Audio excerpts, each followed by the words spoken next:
Bonjour tout le monde, donc je suis Milady Auguste, je suis médecin, je suis écrivaine. J'ai déjà écrit un premier livre qui s'appelait Un arbre dans le bout de la caverne, qui a été publié en 2018.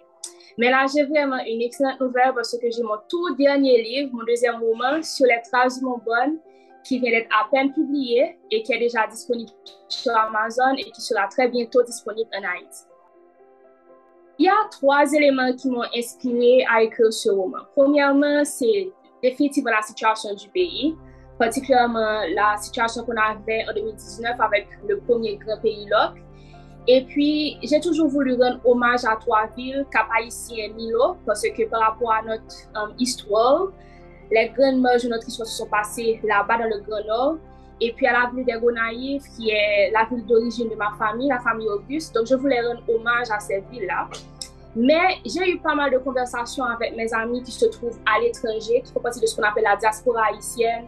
Donc, on a eu des discussions intéressantes sur ce que ça signifie d'être comme si une noire aux États-Unis, bien un noir aux États-Unis, le rapport qu'on a avec le pays, malgré tout ce qui se passe. Et également, vous savez, il y a toujours les petites histoires de famille. On a toujours un aïeul ou bien une aïeule ou bien un oncle ou bien une tante. Côté famille, toujours pas blague sous lui. Et il y a ces histoires-là qui se transmettent de génération en génération. Donc, c'est vraiment un mélange de ces éléments-là qui m'ont permis d'écrire ce roman, qui est un roman à la fois historique et contemporain. Sur la trace de Mont Bonne, c'est littéralement l'histoire de Cléo, le Garrett, qui est le personnage principal, qui est une jeune journaliste freelance qui se trouve à New York, qui fait partie de la diaspora haïtienne de New York. Donc, elle est vraiment quelqu'un de fort caractère, qui pense savoir ce qu'elle veut de la vie. Mais là, après ses fiançailles, elle a comme une crise existentielle et c'est ce qu'il a même vu en Haïti. Et lorsqu'elle arrive en Haïti, elle découvre un manuscrit qui se transmet dans sa famille de génération en génération. Et ce manuscrit n'est autre que le manuscrit de Mambonne. Et Mambonne, c'est tout simplement une arrière-grand-mère à elle qui est née dans les années 1800. Mais ce que j'ai voulu faire dans ce roman, c'est littéralement avoir un roman historique dans un roman contemporain. Et ce qui est intéressant, c'est là on voit vraiment la dynamique familiale en Haïti, mais également la dynamique que l'on a avec nos membres de la famille qui se trouvent à l'étranger.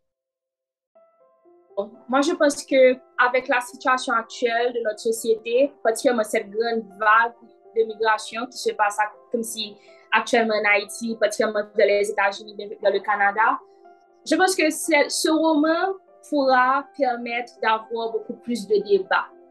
Des débats par rapport à comment l'immigration agit sur les familles. Également, la relation que l'on a de certaines familles haïtiennes avec certains héritages, particulièrement l'héritage vaudou, qui est comme un sujet tabou.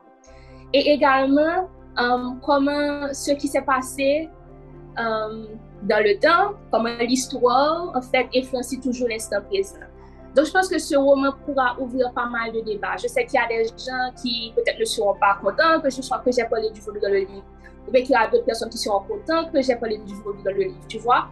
Mais je pense que ça va attirer, ça va susciter en fait beaucoup de débats. Les débats sur l'immigration, les débats sur comment c'est être comme si d'être un noir aux États-Unis, les débats sur genre, les secrets de famille, ou bien les conversations difficiles qu'on peut avoir avec certains membres de la famille par rapport au vaudou, par exemple. Donc, je pense que c'est un roman qui est d'actualité et qui va susciter vraiment beaucoup de discussions et peut-être même certaines polémiques.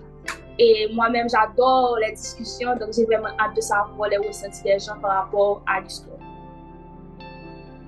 Donc, le livre sera disponible dans les locaux de C3 Éditions, mais également dans différentes librairies à Port-au-Prince. Et le livre est déjà disponible sur Amazon en format électronique et en format papier.